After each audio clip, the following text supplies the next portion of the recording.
Picture this. You're at a party. You don't really party. You're more of a 2 beers and I'm good person. But your friends dragged you out, and now you're on a couch watching everyone have a better time than you. Then your buddy sits down next to you, pulls out a pill, says it's Xanax, says it'll help you relax, stop overthinking, actually enjoy yourself for once. You say no.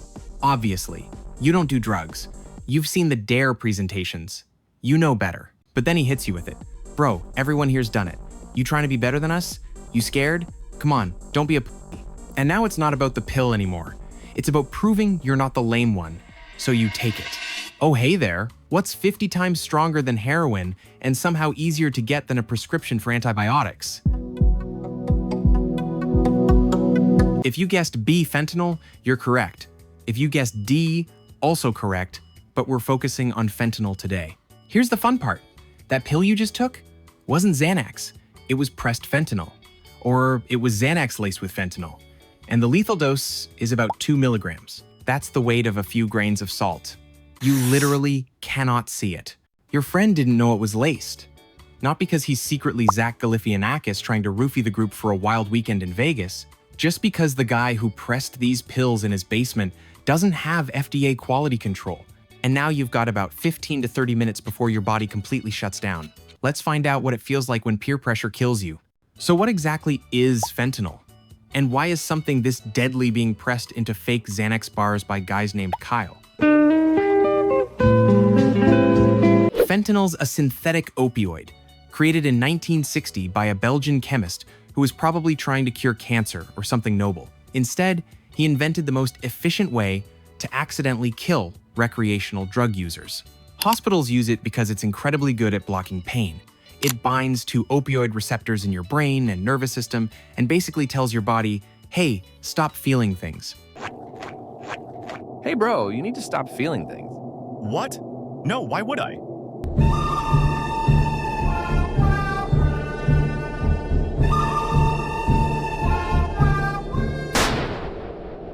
It's about 50 times stronger than heroin, 100 times stronger than morphine. The medical dose for pain management is 25 to 100 micrograms. That's 0.025 to 0.1 milligrams. The dose that kills you? 2 milligrams, which means there's basically no margin for error. It's like if Tylenol's safe dose was 1 pill and 2 pills made your liver explode. And here's why street fentanyl is Russian roulette. When someone's pressing thousands of pills in bulk, the fentanyl doesn't distribute evenly. One pill might have 0.5 milligrams. The next one might have 5 milligrams. Your friend took one last week and was fine? Cool, congrats to him. You just got the Mega Millions jackpot of bad luck. Oh man, now I'm all emotional. So what does fentanyl do to you? Simple. It floods your opioid receptors, the parts of your brain responsible for pain, pleasure, and breathing, and overwhelms them completely. In a hospital, they give you just enough to block pain while keeping you alive. At this party, you just took enough to block consciousness and respiration, and eventually, your pulse. Buckle up. This gets weird fast. This next part gets weird. All right, here's the timeline. Fentanyl moves fast. From the moment that pill hits your stomach to complete system shutdown, about 10 to 30 minutes depending on dose and body weight. Let's go minute by minute. First 5 minutes. You feel amazing. Yeah, I can take it. No, I can take it. You are amazing. Better than you felt in years. Maybe ever. Fentanyl slams into your mu opioid receptors like a freight train made of serotonin and bad decisions. These receptors control pain, but they also control reward and euphoria. Every problem you've been carrying, work, stress, relationship, anxiety, existential dread, it all just evaporates. You feel warm, safe, like you're wrapped in the universe's softest blanket. Your friends are talking to you. You're nodding and smiling. Everything they say is the funniest thing you've ever heard. You're finally relaxed, finally part of the group. Meanwhile, your respiratory rate just dropped from 16 breaths per minute to 10, then 8, then 6. See, fentanyl doesn't just make you feel good. It tells your brainstem, the part that controls automatic functions like breathing, to chill the fuck out. And your brainstem, being a team player, complies. You don't notice. Why would you? You feel incredible. 5 to 10 minutes in, the euphoria is shifting into something heavier. You're not high anymore. You're sedated.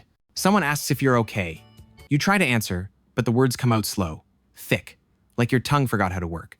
Invisible. Your vision's blurring, not in a "I need glasses" way, in a "my brain's not processing visual information correctly" way. Sounds are muffled, distant, like you're underwater. You're not scared though. Can't be. Your brain's too oxygen deprived to generate complex emotions like fear. You're just really, really tired. Your oxygen saturation, amount of oxygen in your blood, has dropped from a healthy 98% to 85%, then to 80%. Your lips are turning blue, your fingernails are gray. Your friends are starting to get concerned, but they're drunk and high, and nobody wants to be the one who ruins the vibe by calling 911 over a guy who's just really stoned. Classic party dilemma: is he dying or is he just British? Fun fact, this is the window where Narcan could 100% save you. One spray up the nose and you'd wake up confused, pissed off, and alive.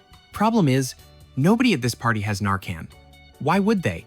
They're not real drug users. They're just college kids having fun. Guess what happens next? 10 to 15 minutes. You're out, fully unconscious. And this is where things get bad. Your breathing's almost completely stopped.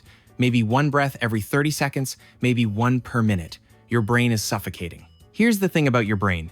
It's 2% of your body weight, but uses 20% of your oxygen. It's a resource hog. And right now, it's getting nothing. The parts of your brain responsible for consciousness, memory, decision-making, gone. Offline. What's left is just your brainstem trying desperately to keep your heart beating. Your friends are freaking out. Someone's slapping your face. Someone else is yelling your name. You don't respond. Can't respond.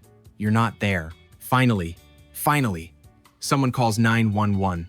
By the way, quick PSA from your dead host. If someone's unresponsive at a party, call 911 immediately. I know you're worried about cops showing up. I know you don't want to get in trouble. But you know what's worse than getting in trouble? Your friend dying on your couch while you Googled, is he just really high or dead? Anyway, back to you dying. 15 to 25 minutes, you've stopped breathing entirely, respiratory arrest. Your oxygen saturation's in free fall. 60%, 50%, 40%. Your organs are screaming for oxygen. Your brain especially. Your heart's trying to compensate. It's beating faster, harder, trying to pump whatever oxygen's left to your brain. But there's nothing to pump. It's like revving an engine with no gas. The system's breaking down. If you're lucky, and I mean really lucky, paramedics arrive now. They immediately hit you with Narcan. Start chest compressions. Bag you manually force air into your lungs. Narcan's a miracle drug. It's an opioid antagonist, kicks the fentanyl off your receptors, and reverses the overdose in seconds. With Narcan, you wake up angry, confused, and in withdrawal, but alive. Without it, your heart stops, and we move to the final stage. 25 to 30 minutes, your heart stops, cardiac arrest. At this point, even if they revive your heart, your brain's been without oxygen for so long that the person you were is gone. You might technically survive. Your body might keep functioning with medical support, but you, the person who went to that party, who gave in to peer pressure, who just wanted to fit in, you're already gone. The worst part? From the outside, fentanyl overdose looks peaceful. No thrashing, no screaming, you just stop. Which is why your friends didn't realize until it was too late. All right, but what does this actually feel like? Because we've covered the biology. Let's talk about the experience. At first, incredible. The best you've ever felt. All the stress, anxiety, self-doubt, gone. You feel good. Not, had a nice day good. This is what happiness actually is good. Then you start sinking. Not physically, mentally. Like you're being submerged in warm honey, and it feels safe, comfortable. You hear people talking, but you can't focus on the words.